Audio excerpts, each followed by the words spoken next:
na sisi pia tusimame katika kipindi hiki. Ni taifa nyingine inaishi katika nchi nyingine, pepa kwa kununua sijui nini na maski ya kujifunga kusura.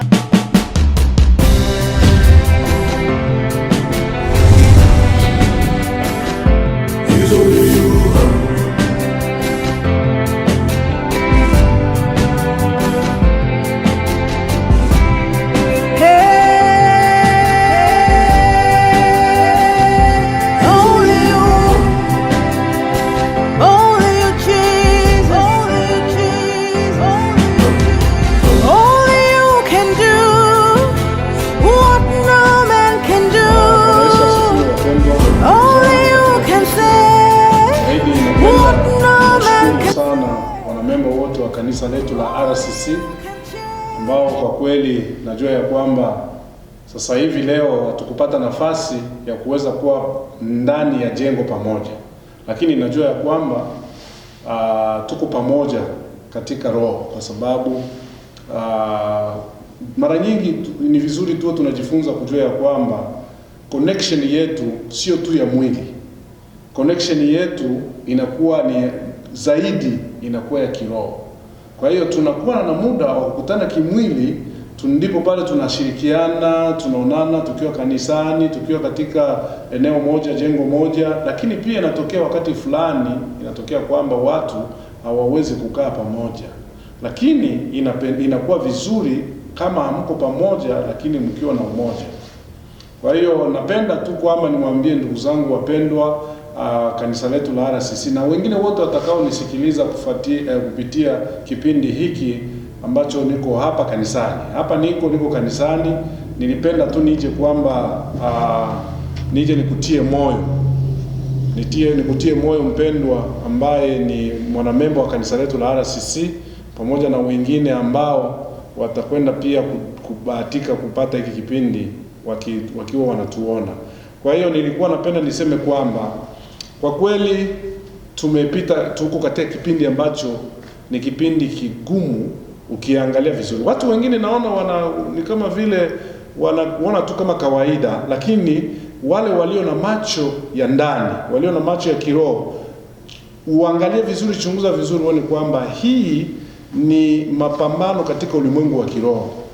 Ni mapambano katika ulimwengu wa kiroho. Kwa sababu gani nasema hivi? Kwa sababu kwa kweli haiwezekani ukiangalia vizuri tatizo kama hili inalotokea siku ya leo katika ulimwengu ambalo limetembea kwa kasi kubwa, limefikia hatua ya watu wameamua, serikali pamoja na watu wengine wamefikia hatua ya kuamua kufunga kanisa, kusitisha ibada isifanyike.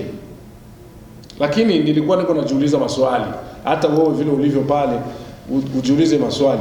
Kwa nini kanisa isimamishwe, isitishwe, vipindi vyake visifanyike, lakini soko inaruhusiwa? Masoko iko wazi, makampuni iko wazi, watu wanaenda kwenye makampuni. Sasa imekuwaje? Kama ni maambukizi, je, maambukizi yako tu kanisani? Maambukizi hayako sokoni? Maambukizi hayawezi kuwa kwenye kampuni? Kwa hiyo hii ukiangalia inaashiria wazi kwamba ni mapambano yaliyo katika ulimwengu wa kiroho. Sasa napenda nikutie moyo, pamoja na kwamba hukuweza kufika leo kwenye ibada au kuja kanisani, lakini napenda nikuambie kwamba ni vigumu, mwanadamu hawezi, au serikali au shirika yoyote ile ya kiulimwengu haiwezi kusitisha ibada. Ibada hauwezi kusimamisha ibada kwamba isifanyike.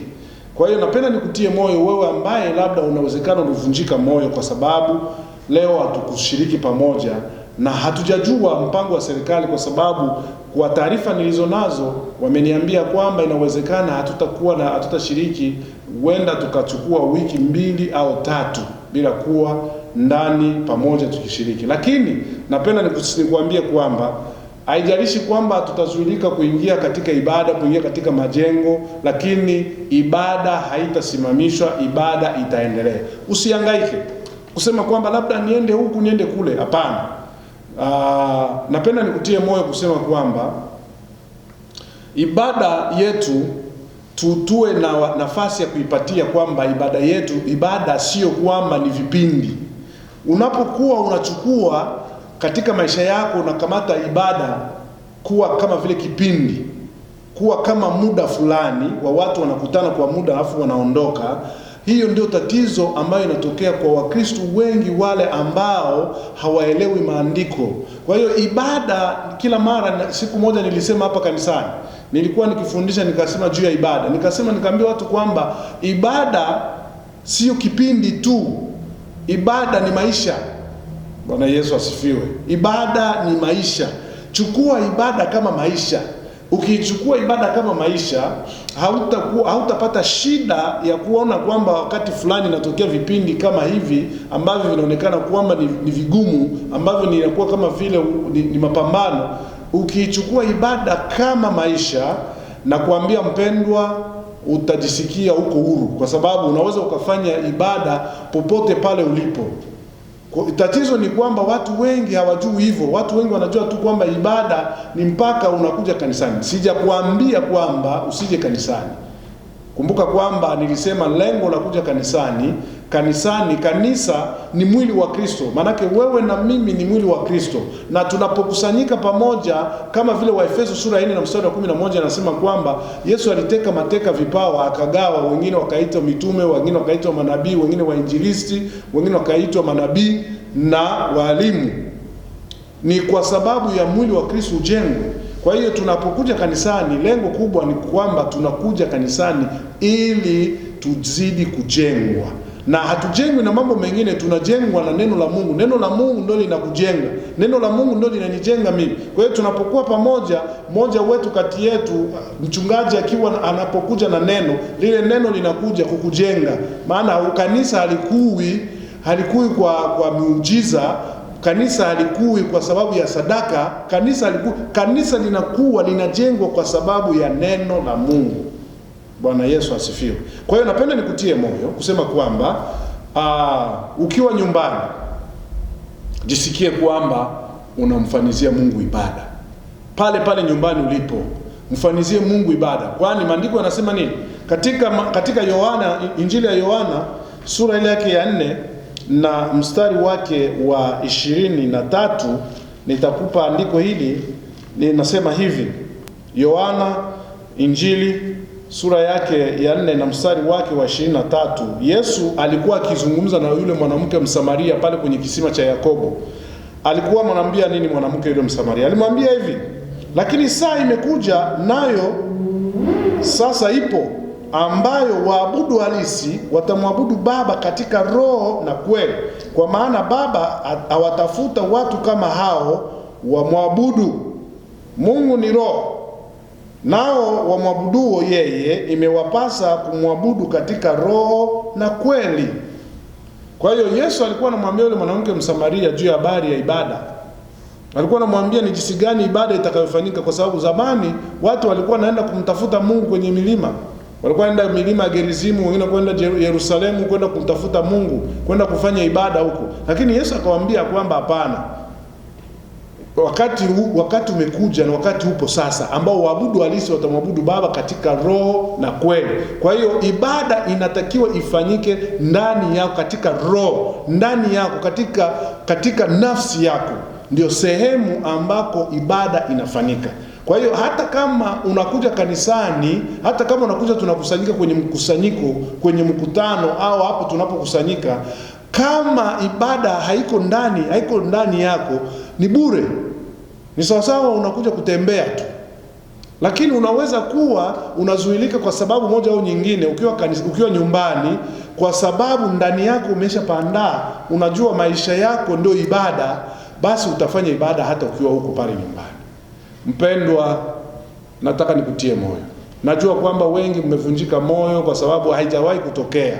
Na ni kweli hiki kitu sisi hakijawahi kutokea katika maisha yetu. Lakini hatukuwa na namna nyingine ya kuweza kufanya. Tuliona, mnajua vizuri wale ambao ni wanamemba wa kanisa la RCC. Tuko hapa kwa kweli, tunaingia hapa kanisani, ni jengo ambalo tumepewa. Kwa hiyo hatuna uwezo wa kusema kwamba tuende kinyume na mpango uliopo, hapana. Lakini tulisema kwamba tutakuwa tunapata muda mzuri wa kuwa tunakurushia vipindi hivi, huo unavifuata kwa njia ya YouTube.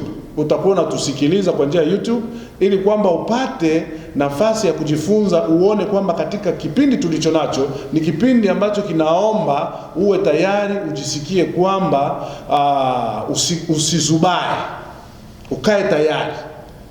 Angalia jinsi ulimwengu leo umetikisika kwa sababu ya ile coronavirus. Imetikisa ulimwengu kwa kiasi kikubwa. Sasa je, siku ya kuja kwa Yesu itakuwaje? Kama ikiwa leo watu wametishwa na ile virus ya coronavirus ile tu imetikisa ulimwengu kidogo tu, watu wanatikisika. Kwa hiyo sasa ukumbuka au fikiria ujio wa Yesu itakuwaje. Bwana Yesu asifiwe. Sasa napenda tu nisikuchukue muda sana. Nilikuja kukuletea nafasi ya kukupa maandiko ili kwamba siku ya leo uweze kujifunza katika hali tulionayo sasa hivi ni hali gani tulionayo. Na nilitaka nikutie moyo kwa sababu nimeona watu wengi wameogopa. Watu wengi wametishwa kiasi kwamba hata masoko imeisha, chakula kimeisha masokoni. Watu wanakimbilia kwenda kuchukua machakula, watu wanakimbilia sokoni kutafuta sanitizer, watu wanaenda sokoni kutafuta zile matishu, yani vitu vyote sokoni sasa hivi hakuna kitu tena. Watu wanakuwa wanahangaika, wengine wale waliozubaa. Kwa sababu gani? Kutafuta ni namna gani watajikinga na ile coronavirus. Lakini nataka nikuambie mpendwa unayenifuata siku ya leo, unaweza ukanunua sanitizer, unaweza ukanunua chakula, unaweza ukanunua zile tissue, unaweza kununua zile toilet paper, unaweza ukanunua kila kitu kwa kutaka kujikinga na ugonjwa huu wa coronavirus. Lakini nikwambie kwamba ikibidi kwamba ule ugonjwa ukushike, utakushika tu. Na ikibidi kwamba ule ugonjwa ukumalize, utakumaliza tu. Lakini ilipo tumaini ambalo nataka nikusaidie siku ya leo kwa huu muda ambao unaonisikia. Nataka nisome pamoja na wewe. Ikiwa uko tayari, ukiwa kwamba unanifuata vizuri, naomba ufungue pamoja na mimi katika kile kitabu cha Kutoka sura ile ya 12 na mstari wake wa 7. Alafu pia utaruka kutoka ile Kutoka 12 utakwenda kwa mstari wake wa 13. Nitakuletea maneno pale ambayo nitakwenda kukufundisha kwa wakati huu, kwa hii kipindi tulichonacho ambacho inawezekana hata wewe umekwisha kupoteza matumaini na kuwa na wasiwasi kulingana na hali ambayo imetokea. Acha tusome. Biblia inasema katika Kutoka sura ya 12 na mstari wake wa 7, na baadaye nitaruka katika mstari wake wa 13. Inasema hivi katika mstari wa 7: nao watatua baadhi ya damu yake na kuitia katika miimo miwili na katika kizingiti cha juu katika zile nyumba watakazo mla. Naenda katika mstari wake wa 13. Mstari wake wa 13 inasema hivi: na ile damu itakuwa ishara kwenu katika zile nyumba mtakazo kuwemo, nami nitakapoiona ile damu nitapita juu yenu, lisiwapate pigo lolote likawaharibu, nitakapoipiga nchi ya Misri. Bwana Yesu asifiwe. Mpendwa mwenzangu, mshiriki mwenzangu wa kanisa letu hili la RCC, na yeyote yule atakayefuata kipindi hiki katika YouTube, nataka nikwambie habari hii. Hii ni habari ya wokovu wa wana wa Israeli walipotoka katika utawala wa Farao. Mungu alitaka kufanya kitu cha ajabu ili kwamba aweze kuwaokoa wana wa Israeli kutoka katika utumwa wa Farao pale Misri. Sasa nini kilichotokea? Mungu ilibidi atenge makundi mawili. Mungu alitenga kundi mbili, na ni kweli walikuwa ni makundi mawili sasa ambayo ilikuwa imeachana. Tangu pale Mungu alipompata Musa na akampa kazi ya kuwaondoa wana wa Israeli katika taifa la Israeli.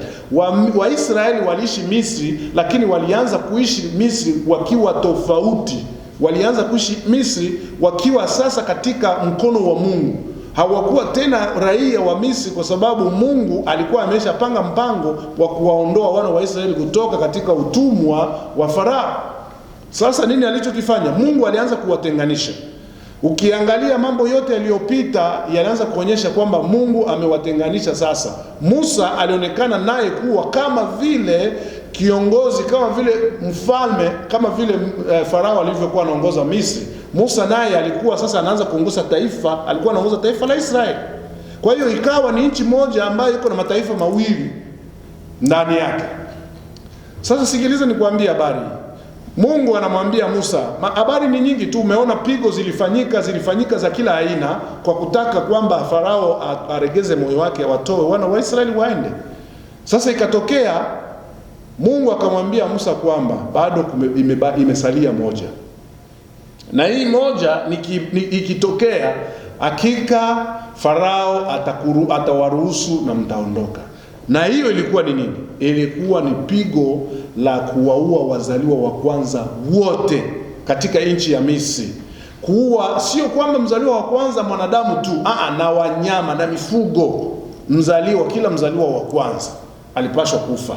Sasa ni mzaliwa wa kwanza wapi? Wazaliwa wa kwanza waliokuwa Misri. Wana wa Israeli walikuwa wapi? Wana wa Israeli walikuwa Misri. Mpendwa, naomba unisikilize, naomba unifuate, uone uwezo ambao Mungu alionao. Wana wa Israeli nao walikuwa Misri, na wana wa Israeli walikuwa na wazaliwa wao wa kwanza wakiwa Misri. Lakini sasa pigo linakuja Misri, na kwa wanyama na mifugo ilipata shida. Lakini katika Israeli mifugo haikupata hiyo pigo, isipokuwa kwa kauli ya Mungu. Mungu alisema tu watoe mwana kondoo. Sio kwamba ule mwana kondoo alikufa kwa pigo, alitolewa ili kwamba aweze kuchinjwa, kwa sababu ilikuwa ni siku ambayo walipasha kumla mwana kondoo. Sasa nataka nikuambie kuna kitu hapa. Leo hii ulimwengu umetikisika, ulimwengu umetaharuki, watu wamepiga kelele, watu wanasema mambo mengi. Na hasa watu wengi, kinachotisha sana ni kuona kwamba huu ugonjwa wa coronavirus umeanzia katika ulimwengu unaoaminika kwamba ndio ulimwengu wenye kuendelea, ulimwengu ambao hauna shida. Sasa watu wengine wanaanza kusikia kutoka manchi mengine. Kwa mfano, mimi niko hapa, niko Marekani. Wale walio kama Afrika na sehemu nyingine wanaposikia hii janga limetokea huku, wengine wanasema basi kama inatokea Marekani na watu wanakufa hivyo, kama inatoka China kule watu wanakufa, sasa itakuwaje sisi Afrika? Naomba usiogope, nataka nikutie moyo. Na nataka niseme kwa ajili ya wapendwa ambao tuko nao hapa katika hii nchi, mahali ambapo tunaona yale matukio yametokea, na mpaka tumefikia hatua ya kusema kanisa imefungwa kwa sababu ya kuogopa maambukizi. Nataka nikwambie kwamba sisi ni watu tofauti. Tunaweza kuishi katika nchi moja, lakini bado tuko katika taifa moja ambayo inachukua mataifa mawili bila kujitambua. Kumbuka kwamba sisi ni taifa lingine ambalo liko katika nchi nyingine. Tuko Marekani, lakini kama wewe ni mwana wa Mungu ambaye umeokoka, wewe kama ni kanisa la Kristo, jua ya kwamba wewe ni taifa nyingine inaishi katika nchi nyingine. Na kwa hiyo kuna mambo mengine yanahusika kwa wananchi, kwa wale ambao ni wenye nchi, na kuna nyingine ambayo inahusika kwa wale ambao wanaishi katika ile nchi lakini sio wa ile taifa, wako na uraia mwingine. Bwana Yesu asifiwe. Kwa hiyo hapa nataka niseme nini? Leo hii kinachoshangaza ni kwamba iliposikika tu kwamba habari ya coronavirus, nimeona watu wameshughulika kweli kweli. Watu wamejiandaa vya kutosha, watu wameenda sokoni, wamenunua machakula, watu wamenunua mchele, watu wamenunua unga, watu wamenunua kila kitu, watu wametaharuki. Ulimwengu watu wanaenda mpaka wanamaliza masoko yote kubeba machakula. Ninaona hiki kitu sio kibaya, kwa sababu nilichoona nia ya watu ni kwamba walikuwa wanajiandaa ni namna gani wanaweza wakajikinga kuepukana na maambukizi, na wenda watafunga masoko, watu watakosa chakula. Kumbe ni vema tuwe na angalau ya chakula ndani. Manake niseme kwamba ni hatua watu wamechukua ya kujiandaa namna gani wanaweza kwenda wanapambana na ugonjwa huu. Lakini sasa sikiliza, ndio pale shetani anapopata nafasi. Watu wengi wamejiandaa kwa ajili ya kile chakula, wameenda huku wamemaliza kila kitu, lakini unafikiria kufanya hivyo ndio itakufanya usipate ile coronavirus isikupate? Sikiliza nikwambie, unaweza ukanunua chakula chote ukamaliza cha soko mzima, unaweza ukapata sanitizer, unaweza ukapata kila kitu kinachokusaidia kwa kutaka kuepukana na hii janga, lakini kama wewe uko bado ni wa taifa hili au uko katika taifa lingine ambalo ni tofauti, kwa sababu kuna taifa nyingine ambayo inaishi katika taifa yenyewe inaonekana, lakini hii taifa nyingine ina protocol, ina kiongozi wake tofauti. Kwa hiyo ikiwa kwamba unanunua michele na vingine na vyote vya kukusaidia kama kukinga au namna ya kujiandaa kuepukana na huu ugonjwa, ikitokea kwamba inabidi upatikane na hiyo coronavirus itakupata tu. Hauna ujanja wa kuiepuka. Ni kama vile Misri, nafikiri hakuna Misri angekwepa ule malaika mharibu ambaye alipita kwenye manyumba ya Misri kuua mzaliwa wa kwanza. Hayupo ambaye angekwepa. Hayupo. Bwana Yesu asifiwe. Asingepatikana huyo mtu, kwa sababu ilikuwa ni kitu ambacho kilihusika